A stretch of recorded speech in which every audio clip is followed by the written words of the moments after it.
Hello, my name is Hassan Sorrells, and this is the Leadership Lessons from the Great Books podcast shorts. There's no co-host on these shorts episodes.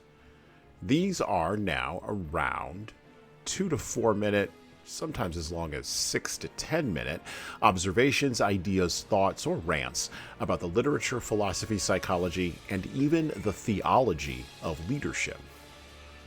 Because listening to me talk about leadership for now around 2 to 4 minutes is still better than reading and trying to understand yet another business book.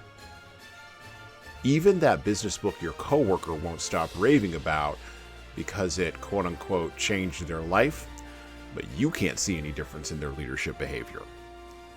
So how good could that author be? A person's moral conscience emanates from their personality and their psychology. We develop a conscience about the location of our moral core by testing assumptions and ideas, first in our heads and then in the world that surrounds us. Our first tests are in our families, and then they gradually move up the social hierarchy to our communities, our schools, finally landing in our workplaces. Such dynamic testing is organic and can take years. There are leaders we can all name who have acquired power and position, but who have an undeveloped moral conscience because something was off in the testing process. The best leaders tell people they are leading where their own moral conscience lies. They role model the outcomes they would like to see for their followers in the world. They advocate with their rhetoric for an external world that matches ever so closely their internal moral conscience. The best leaders are not driven by bitterness when their moral conscience isn't seen in the world or isn't even acknowledged in their time. As a matter of fact, these kinds of leaders intimately understand that genuine human moral progress may appear to happen overnight, but it only seems that way because human beings tend towards myopia and forgetfulness.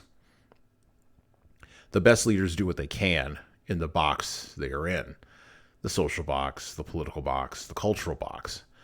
If they are self-aware and other-aware at the same time, they understand and navigate the rules of being in the boxes they are in. And they even take the time to explain the outlines of the box to their followers, not to engender, create revolution, but to increase and grow understanding and knowledge. Leadership with a moral core that can be articulated from a moral conscience is that which many people are looking for today, even though they don't have those words or those terms to describe it.